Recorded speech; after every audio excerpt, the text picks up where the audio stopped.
Hello student, एक बार फिर से आप सभी का स्वागत है हमारे यूट्यूब चैनल एडू ब्रेन में। आज हम लोग फिर से क्लास 10th केमिस्ट्री को कंटिन्यू करेंगे। Chapter number 3 metal and non metal. इससे पहले उसका 2 वीडियो हो चुका है, पार्ट 1 और पार्ट 2, और आज हमारा पार्ट 3 रहेगा। जो लोग अभी तक नहीं देखे होंगे पार्ट 1 और पार्ट 2 को, उनसे एक बार रिक्वेस्ट आप जरूर देख लेंगे ताकि यहाँ से आपको समझना आसान हो जाए।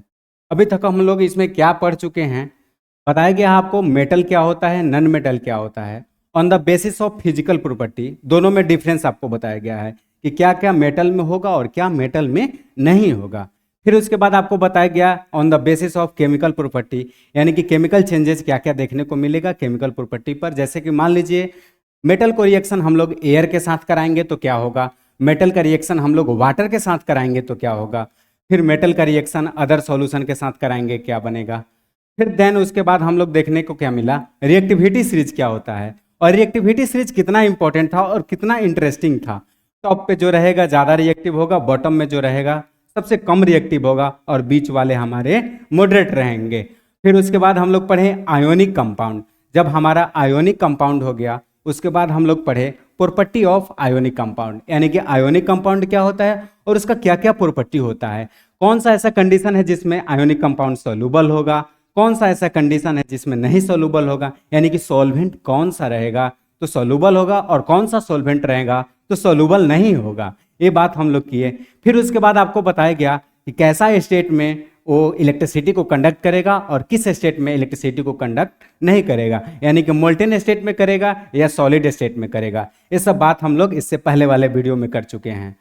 आज हम लोग स्टार्ट करेंगे, यानी कि मेटल को कैसे निकाला जाएगा, उसको कैसे प्यूरिफाई किया जाएगा और प्योर मेटल हमको कैसे मिलेगा। आज उस पर बात होने वाला है, क्या अकरेंस ऑफ मेटल। तो आइए हम लोग स्टार्ट करते हैं बिना टाइम वेस्ट किए। देखिए आपको यहाँ से स्टार्ट करना है क्या, अकरेंस ऑफ मेटल, यानी कि मेटल को कैसे हम लोग यहाँ से देखिए मेटल के बारे में हम लोग उसको निकालेंगे, प्यूरिफाई करेंगे और अच्छा सा क्या प्योर हमको मेटल यहाँ से मिलेगा।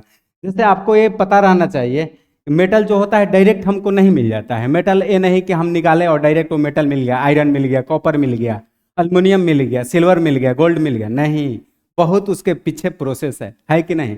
जैसे मान लीजिए कोई किसी का सक्सेस आप देख लेते हैं तो लगता है कितना आसान है, आज कितना आराम से इतना इनकम कर रहा है, नहीं, उसके पीछे उसका बहुत सारा मेहनत रहता है, छुपा हुआ रहता है। वो चीज़ हम नहीं देखते हैं, बस उसका क्या देखते हैं, ऊपर वाला चाम चूम देखते हैं, यानी कि ऊपर का जो सक्सेस वाला बात है वो हमको दिखता है, लेकिन उसका पीछे का मेहनत नहीं दिखता है। तो वही बात इसका है क्या कि डायरेक्ट हमको मेटल नॉन मेटल ये सब आपको देखने को नहीं मिलता है कि नहीं। जैसे ऑयल में ही मानिए कि किरोसिन है, डीजल है, पेट्रोल है, तो आपको क्या डायरेक्ट मिल जाता है, नहीं, डायरेक्ट तो नहीं मिलता है।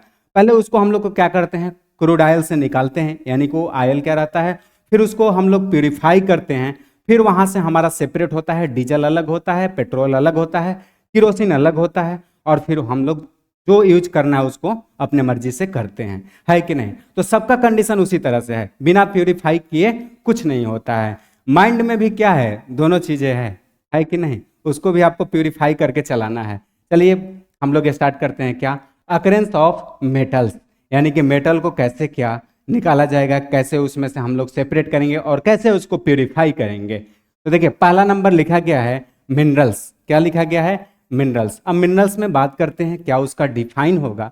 तो देखिए क्या लिखा हुआ है, द एलिमेंट और कंपाउंड, क्या द एलिमेंट्स और compounds which occur naturally in earth crust, क्या द एलिमेंट और compound which occurs naturally in earth crust, यानी कि वैसा एलिमेंट और कंपाउंड जो क्या किया जाए अर्थ क्रस्ट में नेचुरली पाया जाता है, उसको हम लोग क्या बोलते हैं, तो उसको हम लोग बोलते हैं मिनरल। क्या बोलेंगे उसको, मिनरल बोलेंगे। फिर और किसको बोलेंगे, ये सब डिफाइन है कि नहीं, छोटा छोटा टर्म है, लेकिन ये भी आपको पता रहना चाहिए, एक भी चीज आपसे मिस नहीं होना चाहिए। क्या लिखा हुआ है कि minerals that contain very high percentage of particular metal and metal can be profitably extracted from it, such minerals are called ore, यानी कि हम और किसको बोलेंगे, बोला गया है कि वैसा मिनरल जिसमें किसी चीज का क्या होगा, हाई परसेंटेज होगा। हाई परसेंटेज कहने का मतलब क्या, उसका क्वांटिटी ज्यादा होगा। मान लीजिए जो चीज निकाल रहे हैं, जिस चीज के मकसद से आप निकाल रहे हैं उसी का क्वांटिटी उसमें क्या हो गया, लार्ज हो गया। तो वही बोला है कि minerals are that contain very high percentage of particular metal and the metal can be profitably extracted from it. और कोई भी काम आप कर रहे हैं, प्रॉफिट नहीं हो तो करेंगे क्या, है कि नहीं। जो लोग भी कुछ करते हैं तो उसके पीछे कुछ प्रॉफिट छुपा हुआ रहता है, भले हो या ना हो, लेकिन मन तो रहता है क्या कि काम करेंगे तो हमको ऐसा होगा, है कि नहीं। तो फिर ये क्या होता है, ये काम किया जाता है किस लिए, मिनरल को निकाला जा रहा है, उसमें हाई परसेंटेज है जिस मेटल को हमको रिक्वायर्ड है, और उसमें प्रॉफिट के लिए किया जा रहा है। उस कंडीशन में क्या बोलेंगे, उस मिनरल को हम लोग ओर बोलेंगे। वही बोला है क्या कि minerals that contain very high percentage of particular metal and the metal can be extracted profitably, है कि नहीं। तो सच मिनरल आर कॉल्ड ओर। तो उस मिनरल को क्या बोलेंगे, ओर बोलेंगे। अब extraction of metal from ore, यानी कि हम लोग मेटल को ओर से कैसे निकालते हैं, उसका कुछ कंडीशन है। क्या लिखा हुआ है, enrichment of ore. Enrichment of ore कहने का मतलब क्या, उसमें जो क्वांटिटी हमको जो चाहिए उसका इनरिचमेंट, उसका क्वांटिटी ज्यादा हो, पर्याप्त हो, है कि नहीं। एक्सट्रैक्शन ऑफ मेटल, यानी कि मेटल को आप निकालना चाह रहे हैं। एक्सट्रैक्शन ऑफ मेटल यानी कि ओर से जिस मेटल का निकाल रहे हैं उसका बात कर रहा है। फिर बोल रहा है कि रिफाइनिंग ऑफ मेटल, निकाल तो लिए लेकिन हमको जिसको काम है उसी को रखेंगे, बेस्ट को क्या करेंगे, उसको फालतू का जो हो उसको हटा देंगे। तो फिर उसमें हम लोग पढ़ेंगे क्या, रिफाइनिंग ऑफ मेटल, यानी कि मेटल को रिफाइन कैसे करेंगे, प्यूरिफाई कैसे करेंगे, उस पर बात आएगा, है कि नहीं। तो हम एक एक स्टेप को पढ़ते जाएंगे। लिखा हुआ है आपका क्या, स्टेप 1, स्टेप 2 और स्टेप 3, आपका सीक्वेंस में सब चलेगा, है कि नहीं। बिना सिस्टम का कुछ नहीं होगा, तो हम लोग सिस्टम से चलेंगे, है कि नहीं। देखिए फर्स्ट में क्या हम लोग करेंगे, देखिए सबसे पहले तो आपको ये चार्ट बताना चाह रहा है क्या, 3 तरह का आपका ओर है कंसंट्रेशन के हिसाब से, है कि नहीं। पहला क्या होगा, हाई रिएक्टिविटी। देखिए थोड़ा सा देखिए इसमें आप एरर है तो सुधार लेंगे।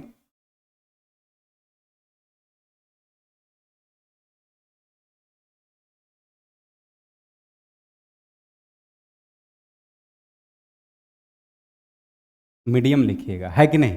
क्या लिखा हुआ है कि मेटल ऑफ हाई रिएक्टिव, क्या लिखा हुआ है, metal of high reactive. High reactive वाले का बात हो रहा है कि मेटल ऑफ हाई रिएक्टिविटी। फिर लिखा हुआ है कि मेटल ऑफ मीडियम रिएक्टिविटी, क्या होगा, मेटल ऑफ मीडियम रिएक्टिविटी।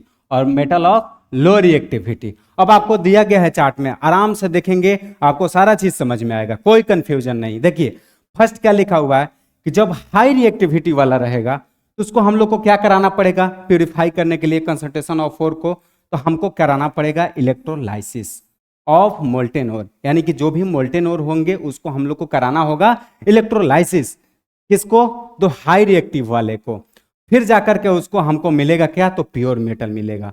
दूसरा वाले में देखिए क्या बोल रहा है, एकदम आपको क्लियर रहना चाहिए। दूसरा वाला बोल रहा है क्या, वैसा मेटल जो क्या हो, मीडियम रिएक्टिविटी शो करता हो। एक होता है बहुत ज्यादा हाई रिएक्टिविटी है, दूसरा क्या होता है मीडियम, और तीसरा क्या होता है लो। तो जो हाई है उसका तो बात हो गया क्या, उसको हम लोग इलेक्ट्रोलाइसिस कराएंगे मोल्टेन में, और फिर उसके बाद हम लोग को देन क्या मिलेगा, प्योर मेटल मिलेगा। और इसमें देखिए मीडियम वाले में क्या कंडीशन है, मीडियम वाले को 2 पार्ट में करते हैं क्या, एक को करेंगे कार्बोनेट और दूसरे को करेंगे सल्फाइड ओर। क्या करेंगे, कार्बोनेट और सल्फाइड ओर। कार्बोनेट ओर का मतलब क्या, जो कार्बोनेट ओर होगा उसका मतलब कि उसको हम लोग कराएंगे कैल्सिनेशन, और जो सल्फाइड ओर होगा उसको कराएंगे हम लोग रोस्टिंग। क्या कराएंगे, एक को कराएंगे कैल्सिनेशन और दूसरे को कराएंगे रोस्टिंग, है कि नहीं। अब ये क्या करेगा, फिर उसके बाद हम लोग बनाएंगे क्या, ऑक्साइड ऑफ मेटल, और उससे हम लोग को क्या मिलेगा, ऑक्साइड ऑफ मेटल मिलेगा। दोनों को ये प्रोसेस जो है कैल्सिनेशन और रोस्टिंग, दोनों को हीट करने पर होता है कि नहीं। एक को एयर के प्रेजेंस में होता है, दूसरा एयर के एब्सेंस में होता है। तो जो रोस्टिंग है वो क्या होता है, एयर के प्रेजेंस में होता है, एक्सेस ऑफ एयर में होता है, और कैल्सिनेशन जो है एयर के एब्सेंस में हो जाता है। ऐसे आपको सारा डिफिनेशन भी देखने को मिलेगा, है कि नहीं। बस आप इस सेशन में बने रहेंगे। फिर देखिए उसके बाद क्या बोला कि ऑक्साइड ऑफ मेटल, मेटल का क्या बन जाएगा, ऑक्साइड बन जाएगा, है कि नहीं। और जब मेटल का ऑक्साइड बनेगा फिर उसको हम लोग ऑक्साइड को क्या करेंगे, रिडक्शन ऑफ मेटल, यानी कि उसका मेटल का रिडक्शन करा देंगे। अब मान लीजिए को ऑक्साइड बना हुआ है और उसमें से क्या होगा, उसका रिडक्शन होगा, तो जो प्योर मेटल होगा वो सेपरेट हो जाएगा, है कि नहीं। फिर उसके बाद बोल रहा है कि प्यूरिफिकेशन ऑफ मेटल, यानी कि प्योर मेटल मेरा मिल गया। तो देखिए थोड़ा सा बीच वाला में प्रोसेस ज्यादा है। क्या क्या है, जो मेटल मीडियम रिएक्टिविटी के हैं वो 2 तरह के शो करेंगे वो, क्या, कार्बोनेट ओर वाले को हम कैल्सिनेशन कराएंगे और सल्फाइड ओर वाले को रोस्टिंग कराएंगे, और फिर उसके बाद देन हमको मिलेगा ऑक्साइड ऑफ मेटल, यानी कि मेटल ऑक्साइड मिलेगा। फिर उसके बाद हम क्या कराएंगे, रिडक्शन ऑफ मेटल। अब फिर जब ऑक्साइड और मिल जाएगा उसको हम फिर रिडक्शन कराएंगे, और रिडक्शन कराने के बाद क्या करेंगे, जब रिडक्शन करा देंगे तो रिडक्शन करने से हमारा प्योर मेटल मिलेगा, और उसी को हमको काम है, प्योर मेटल का ही काम है, और प्योर मेटल मिल गया तो फिर मेरा काम बन गया, है कि नहीं। फिर देखिए आपका लास्ट वाला क्या है कि मेटल लो रिएक्टिव वाले का क्या कंडीशन होगा। तो जब मेटल हमारा लो रिएक्टिव वाला होगा उसमें आप देखिए क्या कराएंगे, उसमें कराएंगे यानी कि उसका सल्फाइड और जो होगा वो क्या कराना पड़ेगा, रोस्टिंग कराना पड़ेगा। तब जब रोस्टिंग कराइएगा आपको तो मेटल मिलेगा, जैसे यहाँ पर देख रहे थे ना, रोस्टिंग के बाद क्या मिल रहा था, ऑक्साइड ऑफ मेटल मिल रहा था, और देन उसके बाद हम लोग रिफाइनिंग कर रहे थे तो यानी कि प्योर मेटल मिल जा रहा था। तो ये आपका एक प्रोसेस हुआ, है कि नहीं, कॉन्सेंट्रेशन ऑफ ओर। यानी कि कॉन्सेंट्रेशन ऑफ ओर कहने का मतलब क्या कि जो हाई रिएक्टिव होगा उसमें क्या फंडा होने वाला है, जो मीडियम होगा उसमें क्या होने वाला है, और जो लो होगा उसमें क्या होने वाला है, बात इस पे बनता है। तो हाई वाला का कंडीशन आप देख लिए कि इलेक्ट्रोलाइसिस कराना पड़ेगा, तब देन उसके बाद क्या होगा, प्योर मिलेगा। इसमें आप मीडियम वाले में भी देख लिए क्या कि दो तरह का जो ओर होंगे दोनों का काम अलग अलग होगा। जैसे कार्बोनेट ओर होंगे उनको हमको कैल्सिनेशन कराना पड़ेगा, सल्फाइड ओर जो होंगे उनको हमें रोस्टिंग कराना होगा। देन आपको मिलेगा ऑक्साइड ऑफ मेटल, और जब ऑक्साइड ऑफ मेटल मिल जाएगा उसके बाद हम लोग क्या करा देंगे, रिडक्शन ऑफ मेटल, यानी कि उस मेटल जो ऑक्साइड है उसको हम लोग रिडक्शन कराएंगे। देन फिर क्या मिल जाएगा, प्योर मेटल मिल जाएगा, और उसी को हमको जरूरत है। फिर उसके बाद आपको बताया गया क्या कि मेटल ऑफ लो रिएक्टिव, यानी कि लो रिएक्टिव वाले में क्या करेंगे, लो रिएक्टिविटी वाले में उससे सबसे पहले सल्फाइड ओर वाले को रोस्टिंग कराएंगे, और फिर देन उसको मेटल मिलेगा, उसको रिफाइन करेंगे, इसमें भी आपको प्योर मेटल मिल जाएगा, है कि नहीं। और एक एक प्रोसेस को आपको इसमें डिफाइन किया गया है कि नहीं, आपको घबराने का जरूरत नहीं है, सब इसमें डिफाइन भी किया गया है। कैल्सिनेशन क्या होता है, रोस्टिंग क्या होता है, सब आपको, इलेक्ट्रोलाइसिस क्या होता है, सब चीज आपको इसमें विस्तार से बताया जाएगा, कोई टेंशन लेने का जरूरत नहीं। देखिए इसमें आपको वो बताया गया है क्या कि step involved in extraction of metal from ore, यानी कि जब आप ओर से मेटल को निकालते हैं तो कौन कौन सा ऐसा स्टेप है जो इसमें इन्वॉल्व करेगा। तो देखिए हम उस स्टेप के बारे में पढ़ते हैं, एक एक स्टेप आपको क्लियर रहना चाहिए। सबसे पहले क्या है स्टेप में, तो सबसे पहले आपको देखिए क्या लिखा हुआ है, गैंग्यू लिखा हुआ है। इसका मतलब क्या, गैंग्यू से फिर हमें मिलेगा रोस्टिंग कराएंगे, फिर उसके बाद कैल्सिनेशन और रिडक्शन। ये आपका मेथड क्या था, जैसे मान लीजिए कि शुरू में सब मिला जुला है, आप अलग अलग कराएंगे, किसी को रोस्टिंग कराना पड़ेगा, किसी को कैल्सिनेशन कराना पड़ेगा, देन रिडक्शन कराइएगा, उसके बाद आपको प्योर मेटल मिल जाएगा, है कि नहीं। तो आप गैंग्यू से रोस्टिंग कैल्सिनेशन कराते हैं, उसके बाद देन आपको रिडक्शन कराना पड़ता है, और फिर देन आपको मेटल मिल जाता है। इंपॉर्टेंट टर्म के बारे में थोड़ा सा देख लेते हैं कि इसको बोलते क्या है, इसका डिफाइन क्या होता है, उस पर बात आते हैं। ये हमारा प्रोसेस था, लिखा हुआ था ना कि step involved in extraction of metal, यानी कि जब आप मेटल को निकाल रहे हैं तो उसमें कौन कौन सा ऐसा स्टेप है जो पार्टिसिपेट करता है, यानी कि कौन कौन सा स्टेप इसमें भाग ले रहा है, यानी कि कौन कौन सा ऐसा स्टेप है। तो ये आपका स्टेप था गैंग्यू पहले, उसके बाद रोस्टिंग कैल्सिनेशन और रिडक्शन, यानी कि रोस्टिंग कैल्सिनेशन के बाद आपको रिडक्शन कराना पड़ेगा, देन आपको प्योर मेटल मिलने वाला है। अब देखिए आपको सबके बारे में जानना होगा कि होता क्या है, बिना जाने हम आगे नहीं बढ़ेंगे, है कि नहीं, कि गैंग्यू क्या होता है, रोस्टिंग क्या होता है, कैल्सिनेशन क्या होता है, रिडक्शन क्या होता है, देन प्योर मिल जाएगा, तब फिर जानना ही क्या है, मेरा काम हो जाएगा। तो देखिए गैंग्यू क्या होता है, लिखा गया है आपको, देखेंगे क्या लिखा गया है कि ore are usually contaminated with a large amount of impurities such as soil sand etc called gangue. यानी कि हम गैंग्यू किसको बोलेंगे, हम गैंग्यू उसको बोलेंगे जो क्या होगा, यानी कि फालतू का चीज क्या होगा हमारे मिला हुआ रहेगा, उसी को गैंग्यू मिलेंगे। जैसे मान लीजिए किसी चीज को हम लोग एक्सट्रैक्शन कर रहे हैं, निकाल रहे हैं ओर से, तो क्या होगा उसमें आपको प्योर तो मिलने वाला नहीं है, तो उसमें बहुत सारा चीज फालतू वाला होगा, है कि नहीं। जैसे मान लीजिए आप किसी से सलाह लेते हैं तो क्या होता है, काम वाला सलाह कम मिलता है और फालतू का सलाह ज्यादा मिलता है, कि ऐसे करोगे ना तो बहुत अच्छा होगा, ऐसे हो जाएगा, ऐसे हो जाएगा। लेकिन उसमें आपका 90% क्या होता है, भटकाव वाला रहता है, 10% आपका काम वाला रहता है। उसी तरह से यहाँ भी क्या देखने को मिलेगा कि जब आप ओर से किसी चीज को निकाल रहे होंगे तो आपको देखने को मिलेगा कि ores are usually contaminated with large amount of impurities such as soil sand etc. अब बोल रहा है क्या कि जब आप ओर से कुछ निकाल रहे हैं तो उसके साथ बहुत सारा लार्ज अमाउंट में इम्प्योरिटीज मिलेगा, जैसे सैंड हो गया उसके साथ चिपक के आ रहा है, फिर उसके बाद क्या आएगा, सॉइल आएगा, वहीं से निकाल रहे हैं तो वही सब ना आएगा, सैंड सॉइल ना, तो सैंड और सॉइल ये सब क्या होगा उसके साथ साथ आपको देखने को मिलेगा, तो उसी के साथ साथ आ रहा है। उसी को हम लोग गैंग्यू बोलते हैं, यानी कि वो जो क्या है अनवांटेड मटेरियल है उसी को। तो फिर रोस्टिंग किसको बोलेंगे, सेकंड नंबर पर आते हैं, रोस्टिंग का बात करते हैं। किसका बात करते हैं, तो रोस्टिंग का बात करते हैं कि रोस्टिंग किसको बोलते हैं। तब हम लोग रोस्टिंग पे देखेंगे कि रोस्टिंग किसको बोलेंगे।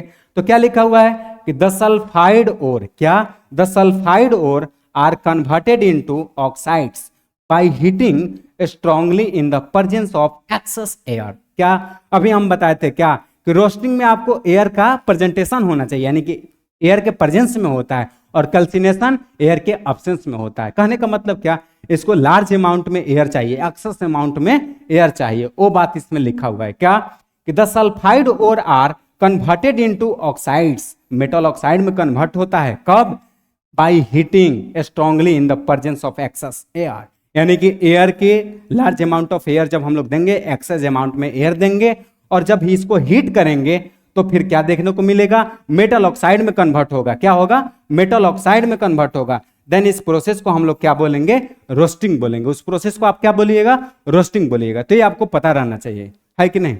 तो वैसा और जिसको हम लोग को क्या करना है, मेटल ऑक्साइड में कन्वर्ट करना है, तो उसमें ऑक्साइड में कन्वर्ट करने के लिए करना क्या होगा, तो पहले सबसे पहले उसको हीट करना होगा, वो भी किसके प्रेजेंस में, तो एक्सेस ऑफ एयर के प्रेजेंस में करना होगा। उस प्रोसेस को क्या बोलेंगे, रोस्टिंग बोलेंगे। देखिए इसमें आपको दिखाया गया है क्या कि 2ZnS है कि नहीं, यहां पर जिंक सल्फाइड उसको क्या कर रहा है, ऑक्सीजन के प्रेजेंस में हीट कर रहा है, तो आपको बन रहा है क्या, ZnO, 2ZnO प्लस 2SO2, यानी कि जिंक ऑक्साइड आपको बन रहा है। फिर देन उसके बाद आपको देखने को मिलेगा क्या, अब यहां से देखिए कैल्सिनेशन कराया जाएगा, कैल्सिनेशन में भी बात कर लेते हैं। और देखिए आपको बताया गया कि मेटल ऑक्साइड बनता है, और मेटल ऑक्साइड को जब हम लोग क्या करते हैं, रिडक्शन कराते हैं, देन हमको मेटल क्या मिल जाता है, प्योर फॉर्मेट मिल जाता है।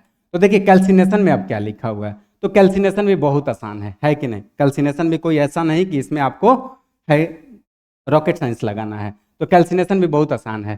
क्या लिखा हुआ है कि the carbonate ores are changes into oxide. क्या, कार्बोनेट ओर को, वो क्या था, सल्फाइड ओर था, उसको हम लोग कर रहे थे रोस्टिंग वाले को सल्फाइड ओर, और कैल्सिनेशन में carbonate ore. Carbonate ore are change into oxides, किसमें, ऑक्साइड, हीटिंग स्ट्रांगली, ठीक है, in limited air. Limited air कहने का मतलब क्या, इसको एयर के ज्यादा जरूरत नहीं है, ऑप्शंस ऑफ एयर में हो जाता है कि नहीं। तो वही बोला है कि carbonate ore are change into oxide, carbonate ore को हम लोग ऑक्साइड में चेंज करेंगे, तो हीट तो दोनों में करना है कि नहीं, स्ट्रांगली हीट दोनों में करना है, लेकिन उसको एक्सेस एयर के प्रेजेंस में करना है, और इसको एयर का जरूरत नहीं हुआ, और इसलिए लिखा हुआ है कि लिमिटेड एयर, इसको एयर को जरूरत नहीं है। This process is called calcination, उस प्रोसेस को हम लोग क्या बोलते हैं, कैल्सिनेशन बोलते हैं। लिखा हुआ है वही कि carbonate ore are change into oxides, ठीक है, और heating strongly in limited air, this process is called calcination, है कि नहीं। और फिर उसके बाद आपको लिखा गया है एग्जाम्पल, क्या लिखा है एग्जाम्पल में कि ZnCO3 को हम लोग हीट कर रहे हैं, आप एरो के ऊपर में भी हीट लिख देंगे, तो क्या बनेगा, ZnO यानी कि जिंक ऑक्साइड और CO2 गैस, है कि नहीं। फिर देखिए उसके बाद क्या लिखा हुआ है, रिडक्शन, है कि नहीं। ऑक्सीडेशन रिडक्शन ऐसा कोई बड़ा टर्म नहीं है, लेकिन जानना सब चीज है, छोड़ना कुछ भी नहीं है कि नहीं। फिर क्या लिखा हुआ है कि मेटल ऑक्साइड आर रिड्यूस, क्या, metal oxide are reduce to corresponding metal using reducing agent, कौन सा यूज करके, रिड्यूसिंग एजेंट लाइक कार्बन, क्या, लाइक कार्बन। अब लिखा हुआ है क्या कि जो मेटल ऑक्साइड होगा वो क्या करेगा, तो रिड्यूस करेगा, किससे करेगा भाई, तो corresponding metal by the using reducing agent को यूज करके क्या करेगा, वो रिड्यूस करेगा, और वो क्या होगा, जो मेटल ऑक्साइड है वो प्योर मेटल के फॉर्मेट में सेपरेट होगा। तो यहां से क्या लिखा हुआ है, ZnO यानी कि जिंक ऑक्साइड, अब वो क्या हो रहा है, प्लस कार्बन के साथ जब किया जा रहा है तो Zn अलग और CO अलग हो जा रहा है। तो ये आपको देखने को मिला क्या, रिडक्शन का प्रोसेस, है कि नहीं। तो वही लिखा हुआ कि metal oxide are reduced to corresponding metal by reducing agent like carbon, इसमें यूज किया जा रहा है कार्बन को, और वो देखने को मिला कि क्या हो गया, जिंक सेपरेट हो गया। यही काम के लिए सब किया जा रहा है। फिर देखिए आइए, अब यहां आपको बताया गया है रिफाइनिंग ऑफ मेटल। मेटल को रिफाइन कैसे किया जाता है, तो एक प्रोसेस पे देखते हैं कि कैसे इस प्रोसेस से मेटल को रिफाइन किया जाएगा, है कि नहीं। तो सबसे पहले हम आप समझेंगे क्या कि रिफाइनिंग ऑफ मेटल, क्या रिफाइनिंग ऑफ मेटल, प्यूरिफाई करना, रिफाइन करना वही है कि नहीं। उसको कैसे शुद्ध करेंगे मेटल को, वो बात है। क्या लिखा हुआ है, the mostly widely used method of refining impure metal is electrolytic. जो सबसे मेन है यानी कि प्यूरिफिकेशन का, कोई चीज होता है ना कि इंपॉर्टेंट है, जैसे मान लीजिए आप डेयरी प्रोडक्ट में बहुत सारा चीज यूज करते हैं, अमूल यूज करते हैं, है सुधा यूज करते हैं, राज फ्रेश यूज करते हैं, तो एक क्या होता है, थोड़ा ब्रांड टाइप का बन जाता है। मान लीजिए कि बहुत सारे लोग अमूल का यूज करते हैं या बहुत सारे लोग सुधा का यूज करते हैं। उसी तरह से क्या है कि प्यूरिफिकेशन का बहुत सारा मेथड है कि नहीं। लेकिन लिखा हुआ है क्या कि लिखा हुआ है कि आपका the most widely used method, जो सबसे ज्यादा यूज किया जाता है मेटल को यानी कि प्यूरिफाई करने के लिए, रिफाइन करने के लिए, वो क्या है हमारा, तो इलेक्ट्रोलाइटिक है। क्या है, इलेक्ट्रोलाइटिक है। अब वो इलेक्ट्रोलाइटिक का प्रोसेस समझेंगे कि इलेक्ट्रोलाइटिक रिफाइनिंग होता क्या है, यानी कि इलेक्ट्रोलाइटिक रिफाइनिंग होगा क्या, उस प्रोसेस पर हम लोग ध्यान देंगे। फर्स्ट नंबर आप इस पे नहीं ध्यान देंगे, है कि नहीं। हम पहले पूरा प्रोसेस देख लेंगे इसका, फिर उसके बाद ये देखेंगे कि एनोड पर क्या होता है, कैथोड पर क्या होता है, और इलेक्ट्रोलाइटिक में हम लोग को क्या देखने को मिलता है कि नहीं। पहले आप इसमें देखेंगे क्या लिखा हुआ है। जैसे मान लीजिए एक कंटेनर है और जिसमें क्या देखने को आपको मिल रहा है कि नीचे में क्या बच रहा है, ए इम्प्योरिटीज आपको देखने को मिल रहा है। नीचे में क्या है, इम्प्योरिटीज है, और आपको देखने में मिल रहा है ये क्या लिखा हुआ है, एसिडिफाइड कॉपर, नहीं दिख रहा है क्या, एसिडिफाइड कॉपर सल्फेट सॉल्यूशन। क्या लिखा हुआ है, एसिडिफाइड कॉपर सल्फेट सॉल्यूशन। ये आपका क्या हो गया, एनोड हो गया। ये क्या हुआ, एनोड, और ये क्या हो गया आपका, कैथोड हो गया। ये आपका कैथोड हो गया, है कि नहीं। और वही बात बोला है क्या कि एनोड पर हमको क्या देखने को मिलेगा, इम्प्योर कॉपर देखने को मिलेगा। तो यहां पर आपको क्या देखने को मिलेगा, इम्प्योर कॉपर देखने को मिलेगा। फिर देन उसके बाद बोला है कि कैथोड पर हम लोग को देखने को मिलेगा स्ट्रिप ऑफ प्योर कॉपर, यानी कि इस पे हमको कैथोड पे क्या देखने को मिलेगा, प्योर कॉपर देखने को मिलेगा, है कि नहीं। तो इस पे क्या देखने को मिलेगा, इम्प्योर कॉपर देखने को मिलेगा, और इस पे क्या देखने को मिलेगा, प्योर कॉपर देखने को मिलेगा, है कि नहीं। फिर उसके बाद बोला है electrolyte, solution of acidified copper sulphate. ये जो सॉल्यूशन होने वाला है कैसा होने वाला है, तो ये सॉल्यूशन हमारा एसिडिफाइड, एसिडिफाइड आपको ये दिखना चाहिए, एसिडिफाइड कॉपर सल्फेट सॉल्यूशन। क्या है, एसिडिफाइड कॉपर सल्फेट सॉल्यूशन में हो रहा है। एनोड पर क्या बच रहा है, इम्प्योर कॉपर, और यहां पर क्या बच रहा है आपका, प्योर कॉपर, और लास्ट में आपको देखने को मिल रहा है इम्प्योरिटीज। तो ये प्रोसेस है, यानी कि सबसे ज्यादा ये प्रोसेस यूज किया जाता है प्यूरिफाई करने में, है कि नहीं। आइए नेक्स्ट,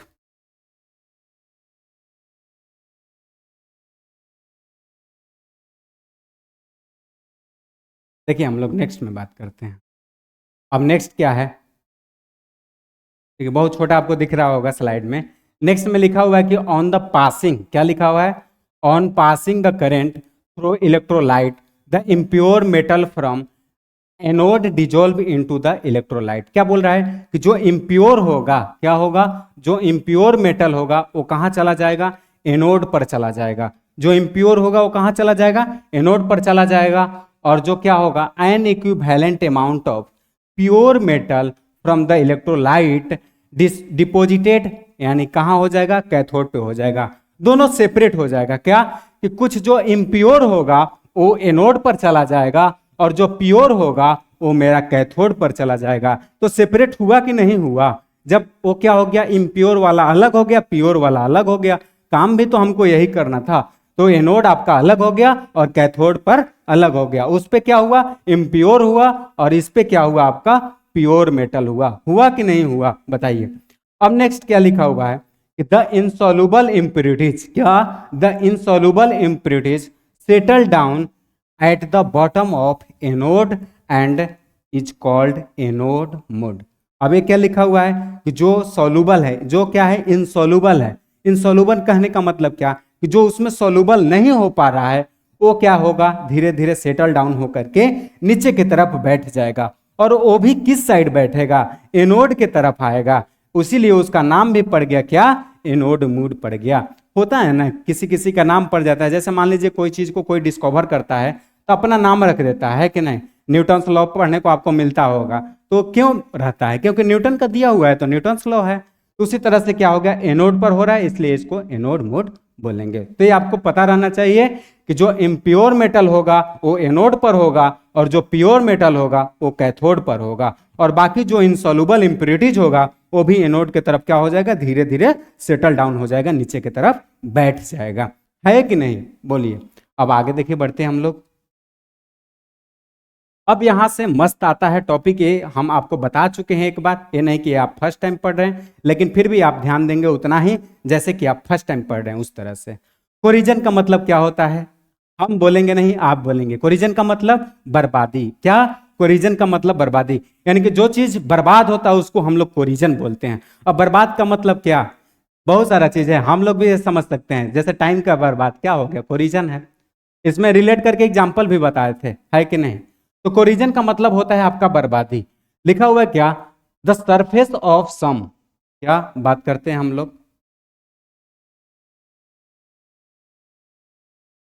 देखिए क्या लिखा हुआ है, the surface of some metal get corroded when they are exposed most air for a long period of time. यानी कि जब ज्यादा दिन तक आप छोड़ देते हैं किसी मेटल को तो उसका सरफेस आपको देखने को मिलेगा कुछ चेंज हो गया, है कि नहीं। क्या हो जाएगा, कुछ आपको चेंजेस देखने को मिलेगा। वही बोल रहा है कि the surface of some metal get corroded, क्या होता है, get corroded when they are exposed to moist air for a long period of time. जब ज्यादा दिन तक आप उसको छोड़ देते हैं तो क्या हो जाता है, धीरे धीरे वो मेटल का जो ऊपर वाला हिस्सा रहता है उसका कलर ही चेंज हो जाता है, वो क्या हो जाता है, धीरे धीरे बर्बाद होने लगता है। वही बात इसमें मेंशन किया हुआ है। उसी को हम लोग क्या बोलते हैं, कोरिजन बोलते हैं, और कोई दूसरा बात नहीं है, कोरिजन उसी को बोलते हैं, है कि नहीं। तो कोरिजन हम लोग उसी को बोलते हैं कि the surface of metal get corroded when they are the exposed to moist air for a long period of time, this is called corrosion. उसी को क्या बोलते हैं, कोरिजन बोलते हैं। अब एग्जाम्पल क्या है, एग्जाम्पल को भी देखते हैं कि एग्जाम्पल में क्या है। लिखा है कि सिल्वर बिकम्स ब्लैक, क्या हो जाता है, जो हमारा सिल्वर है यदि बहुत दिन उसको हो जाता है तो रिएक्ट करके कैसा हो जाता है, तो ब्लैक कलर का हो जाता है। सिल्वर कैसा हो जाता है, ब्लैक कलर का हो जाता है। देन क्या लिखा हुआ है, when exposed to air as react with air to form coating of silver sulphide. और किस चीज का हम लोग को करना चाहिए, अब बोल क्या रहा है, जैसे कहने का मतलब कि सिल्वर बहुत दिन से पड़ा हुआ है तो क्या होगा, जब एयर के साथ रिएक्शन करेगा तो रिएक्ट करके क्या बनाएगा, वो कोटिंग बन जाएगा, सिल्वर सल्फाइड का कोटिंग बन जाएगा, जिसके कारण से वो क्या आपको दिखने लगता है, ब्लैक कलर का दिखने लगता है कि नहीं। वो क्या दिखने लगता है आपको, ब्लैक कलर का दिखने लगता है। तो यही लिखा है कि सिल्वर का कलर चेंज हो जाता है।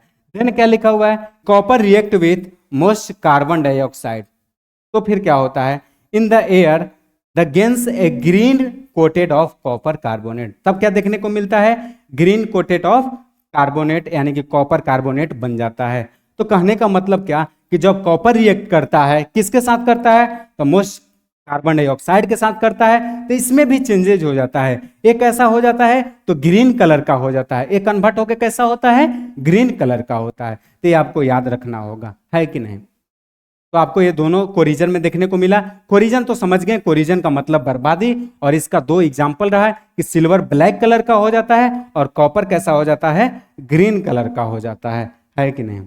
फिर देखिए नेक्स्ट हम लोग, एक और एग्जाम्पल है आपका, क्या लिखा हुआ है कि आयरन व्हेन एक्सपोज, जब आयरन होता है तो क्या होता है, आयरन वाला तो सब लोग देखे होंगे, है कि नहीं। क्या लिखा हुआ है कि iron when exposes to moist air acquires a coating of brown flaky substance called rust. यानी कि जब आयरन बर्बाद होता है तो ब्राउन कलर का हो जाता है, और उसी को हम लोग क्या नाम से जानते हैं, रस्ट के नाम से जानते हैं।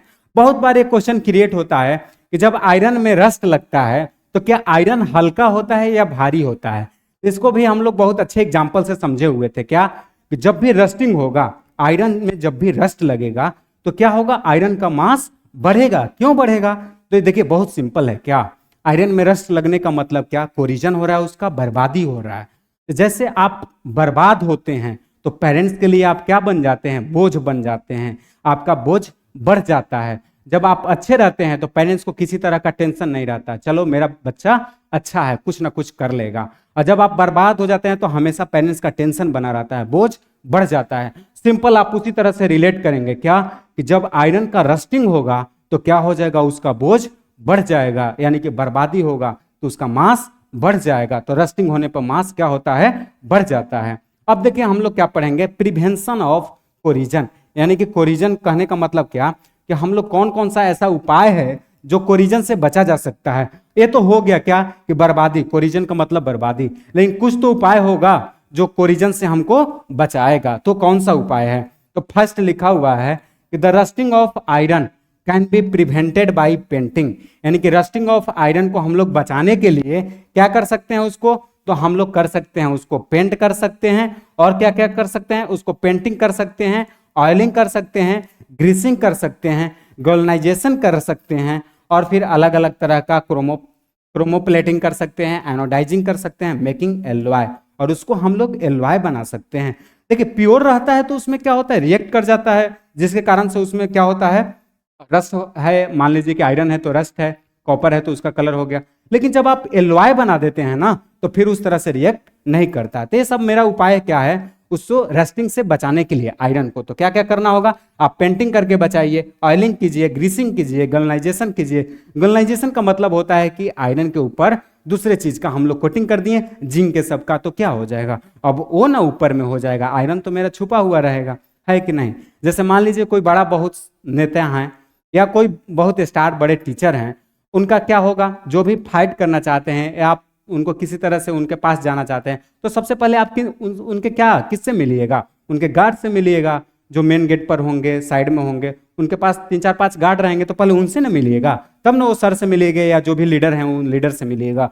उसी तरह से आपका क्या है कि जब आप क्या करते हैं, कोटिंग कर देते हैं, ग्रीसिंग कर देते हैं, गैल्वेनाइजेशन कर देते हैं, तो पहले आप अपर सरफेस से बात करते हैं। आयरन से तो आपका डायरेक्ट मुलाकात होता नहीं है, जिसके कारण से क्या होता है, आयरन सेफ रह जाता है कि नहीं। अब देखिए गैल्वेनाइजेशन है क्या, गैल्वेनाइजेशन भी छोड़ा नहीं गया है कि नहीं, गैल्वेनाइजेशन को भी समेट लिया गया।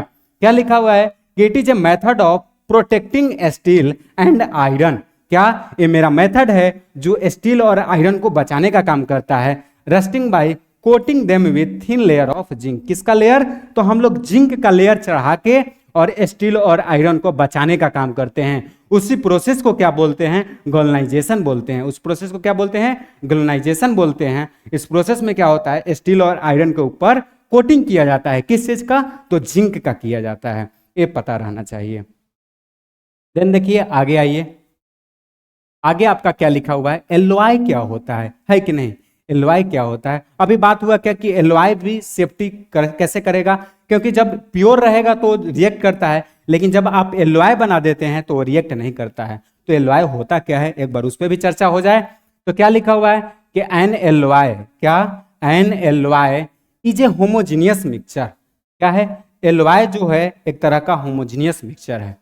N alloy is a homogeneous mixture of 2 और मोर मेटल्स। क्या, 2 और more metals, a metal and non metal. वो अलग अलग के बीच हो सकता है, 2 मेटल को आप मिला के बना सकते हैं एलॉय, या मेटल नन मेटल को मिला के भी आप एलॉय बना सकते हैं, कोई दिक्कत नहीं, है कि नहीं। तो वही लिखा हुआ है कि an alloy is a homogeneous mixture. Alloy जो है क्या है, होमोजीनियस मिक्सचर है। और फिर क्या बोला है कि 2 और मोर मेटल्स को जब आप बनाते हैं, मिलाते हैं, तो एलॉय बनता है। या एक मेटल और एक नन मेटल को बनाइए, मिलाइए, तो भी क्या बनेगा, आपका एलॉय बनेगा। आइए कुछ उसका एग्जाम्पल भी देख लेते हैं, एलॉय का एग्जाम्पल क्या क्या होगा। तो आपका फर्स्ट में क्या लिखा गया है, आयरन। क्या, आयरन। अब आयरन को कैसे मिलाइएगा, क्या बनाइएगा, तो लिखा हुआ है कि mixed with A small amount of carbon becomes hard and strong. जब आप आयरन को कार्बन के साथ, स्मॉल अमाउंट में कार्बन, ज्यादा मिला दीजिएगा तब तो कमजोर हो जाएगा। तो स्मॉल अमाउंट में जब हम लोग कार्बन के साथ इसको मिलाते हैं तो हार्ड और स्ट्रांग हो जाता है। कौन, तो आयरन। है कि नहीं। जब हम लोग क्या करते हैं, स्मॉल अमाउंट ऑफ कार्बन को मिक्स करते हैं आयरन के साथ, तो ये हार्ड और मजबूत हो जाता है, स्ट्रांग हो जाता है कि नहीं। फिर आपका बात हुआ स्टील का, किसका बात हुआ, स्टील का। तो स्टील में आपको लिखा गया है कि आप आयरन को मिलाइए निकल और क्रोमियम के साथ। क्या करिए, स्टील बनाने के लिए आपको करना होगा आयरन के साथ क्रोमियम और निकल को मिलाना होगा, तो आपको क्या बनेगा, स्टील बनेगा, है कि नहीं। ब्रास के लिए क्या करना होगा, तो ब्रास के लिए हमको करना होगा कॉपर और जिंक को मिलाना होगा। किसको मिलाना होगा, तो कॉपर और जब हम जिंक को मिलाएंगे तो मेरा ब्रास बन जाएगा। ब्रॉन्ज के लिए क्या करना होगा, तो ब्रॉन्ज के लिए हम लोग कॉपर और टीन को मिलाएंगे, यानी कि जब आप कॉपर और टीन को मिलाएंगे तो ब्रॉन्ज बन जाएगा। सोल्डर के लिए क्या करना होगा, तो सोल्डर के लिए हम लोग लीड और टीन को मिलाएंगे, यानी कि सोल्डर बनाने के लिए हमको लीड और टीन मिलाना पड़ेगा। अब देखिए लास्ट जो है क्या है, अमलगम। अमलगम कब होगा, तो लिखा हुआ है कि if one of the metal is mercury. Amalgam जब बनाते हैं तो एक हमारा फिक्स है, मरकरी के साथ मिला के बनाना होगा, है कि नहीं, तब हमारा क्या बनेगा, अमलगम बनेगा। तो इस तरह से ये भी आपको पता रहना चाहिए कि एलवाई क्या होता है। तो एलवाई तो हम लोग समझ लिए क्या, कि ये होमोजीनियस मिक्सचर है, और क्या बोला गया कि टू और मोर मेटल को मिलाने से बन सकता है, यानी कि दो या दो से ज्यादा मेटल को मिला के बना जा सकता है, और नहीं तो एक मेटल एक नॉन मेटल को मिलाइए तो बनेगा क्या, एलवाई बनेगा।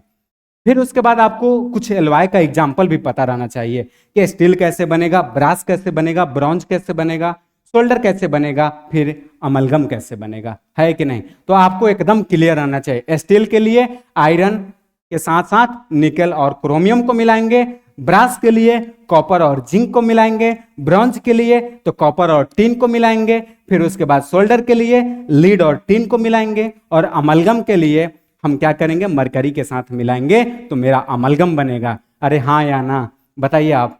फिर देखिए अब लोग, यहां से हमारा ये चैप्टर खत्म होता है। जो चैप्टर हमारा क्या था, 3rd number chapter metal and non metal, ये हमारा चैप्टर खत्म होता है।